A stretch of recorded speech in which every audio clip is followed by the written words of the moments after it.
Few people are quite as established and renowned in the Hollywood scene as Ryan Gosling. A name known to many on the world stage, he supposedly defines the pinnacle of masculine aesthetics.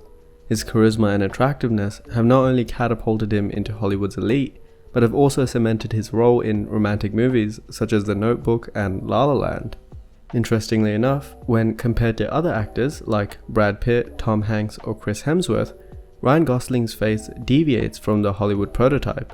He doesn't have a masculine jaw or striking eyes, and unlike the men depicting male beauty standards, Ryan Gosling has certain indiscreet facial flaws. His eyes in particular are one such feature which deviates far from the defined ideal. His palpable fissure length, or the actual eye opening itself, is only 27.5mm, give or take. This is smaller than the average of 29 seen on most men, and compared to long vertically narrow eyes, it's not considered the ideal. His intercanthal width, or the distance from eye to eye, is about 30mm, and it's also less than the average of 33mm. Normally this would mean his interpupillary distance would be narrower, creating close-set eyes, and since his eye length is quite narrow, his intercanthal distance is also below average. This is quite significant because a wider interpupillary distance has been found to be associated with increased perceptions of intelligence and IQ. High interpupillary distance resembles the eyes of a dolphin, while a very narrow distance looks more like a cyclops, which could be where these perceptions come from. For reference, an extreme example such as male model Sean O'Pry has an eye width of 31mm, which is 3 standard deviations above Ryan's. This changes the positioning of the eyes to take up more of the face, and for proportion, the black line should intersect the medial canthus, while the white line should intersect the limbus or inner iris, both of which here are mispositioned. With most conventionally attractive men in Hollywood, this is not the case, and their eyes match their facial width with near perfect proportion. Although unconfirmed, many believe that Ryan suffers from amblyopia, aka lazy eye, leading to much of the associated asymmetry that we see here. To test if the eyes are truly as asymmetric as they seem, a chimeric morph of the two halves were then produced and overlaid, correcting for jaw width, showing that it's really not as bad as it seems, but it is definitely noticeable and detracts a few points. His left eye is closer to the facial midline than the right, which most people are incredibly perceptive to, but cannot accurately pinpoint. His eyes also disrupt the harmony of his facial fifths, since his eye opening length is quite small. Ideally, all of the fifths should be equal, but Gosling's narrow width and narrow fissure length cause large discrepancies. His eyebrows are proportionally long for his eyes, as normally the peak of the eyebrow lines up with the eye limbus for most men, but in this case it's closer to the lateral canthus, indicating a larger eye shape would be more appropriate for his brows. As we've covered in our most recent video on brows, this is a variation of the Westmore shape, and it is very well suited to his face shape, giving him a soft, placid appearance, which suits his on-screen appeal. However, a bit of a longer, thicker brow would do well to add some masculinity while balancing out his close-set eyes. The uniqueness of his features is that despite these fundamental ratios not being ideal, he still manages to look good. But why is that? To truly answer the question, we need to take some more measurements which are part of what makes a high-trust face. His long midface is compensated for by a tall overall facial length.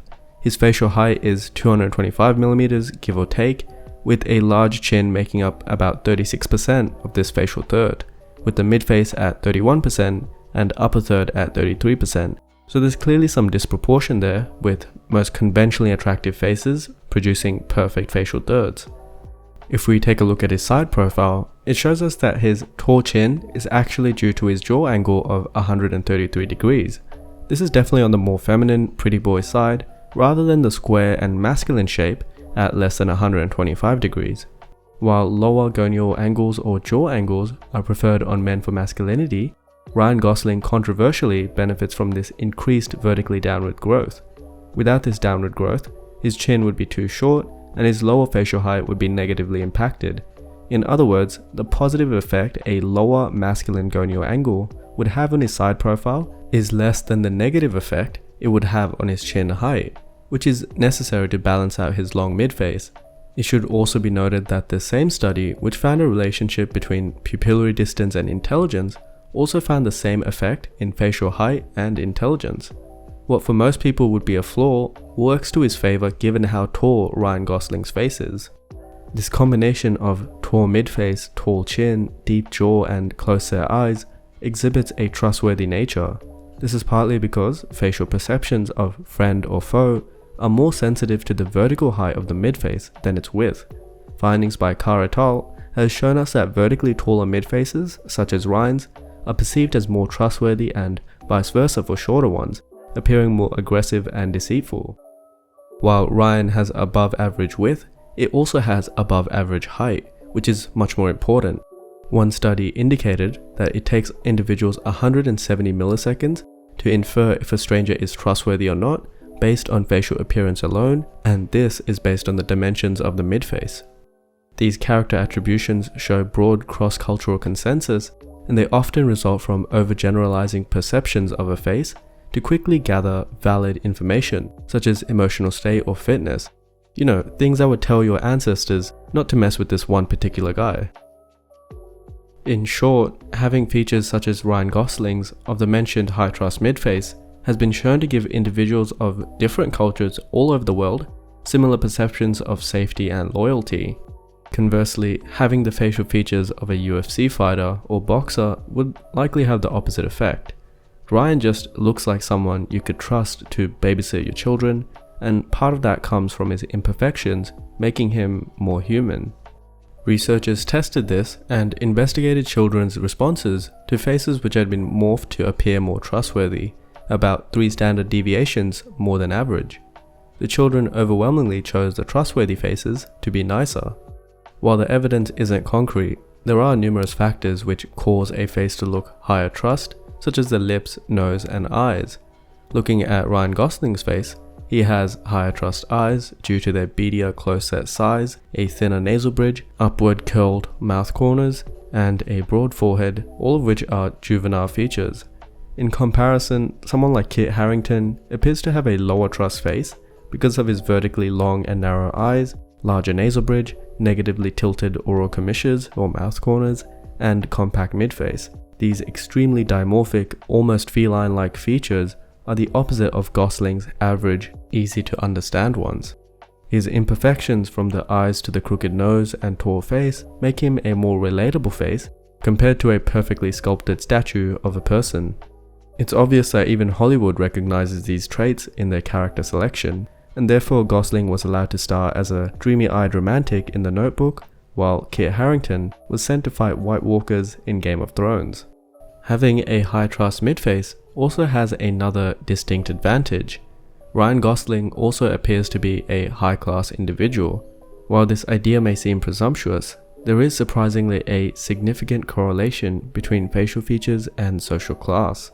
A recent meta-analysis with various datasets concluded that various measures of social class tap into the same latent constructs of class, and perhaps more importantly, people's perceptions of various facets of class interrelate strongly. This suggests that perceivers detect the underlying construct of a social class regardless of how they are asked to judge that social class. The authors tested this by defining social class in many different ways and still found that people were able to estimate social class based solely on facial cues. Other than simply good health, there are 2 equally interesting hypotheses as to why deviations in a face can be linked to social class. The first is that historically, in upper classes, there were clear differences in sexual selection. Males opted for femininity, youthfulness, and attractiveness, while females, however, often compensated for a lack of attraction with wealth and status, since income and gender inequality were much more prevalent. This created an attractiveness imbalance in high-class families, where the mother was usually more attractive than the father, leading to the sons having more prominently feminine, attractive characteristics. The Habsburg jaw was an example where individuals had both mandibular prognathism and maxillary deficiency. It is now known that this was due to high inbreeding within the royal family. This is just one such example where repeated choices in sexual selection does have a significant alteration in the facial structure of noble or wealthier groups. The second theory explains this phenomenon through social evolution. Working class males with professions such as blacksmiths and hunters needed to rely on fighting success and strength to survive, while upper class males such as merchants needed intelligence to survive. This may have led to facial differences, now observed as fighting success, which over time can result in facial differences such as a pronounced brow ridge to protect the eyes. When we analyze the differences between low perceived fighting success and high fighting success, we see a similar trend from high to low social class. A 2013 study compared the facial morphology of Finnish soldiers in World War II with the percentage of survival, reproductive success, and rank. To ensure a similar success of survival, soldiers were primarily gathered from 2 infantry regiments. The study concluded that, while higher facial width to height individuals had a higher fighting success and aggression, thinner-faced individuals had higher ranks. Despite this, facial width to height didn't have an impact on survival, presumably because higher individuals, while appearing more aggressive, had lower ranks, and so this better fighting chance and survivability would be cancelled out by being sent in as cannon fodder. The study proposed that wider-faced males exploit trust more often, and others tend to trust thinner-faced males more readily, which led to getting higher leadership positions pre-conflict. Not only does this support the hypothesis, but also that a relatively thinner-faced male, i.e. tall and relatively narrow like Gosling's, increases trust and looks high-class simply by association. These facial attributes are also noted in Hollywood castings, such as The Crown's actor Matt Smith. His long mid-face and tall skull are why he was chosen to represent the noble portrayal of Prince Philip. However, since Gosling's appeal comes from his high trust, high class, and overall social status, he looks significantly worse without proper grooming compared to someone more conventionally handsome, such as Brad Pitt, Henry Cavill, or a disheveled-looking Idris Elba. While Ryan may not be conventionally attractive, he is a good example of alternative appeal. His features aren't very masculine or dimorphic. In fact, they're plain and unassuming, but this coincidentally makes him the perfect typecast for his roles as someone who relies on charm and wit.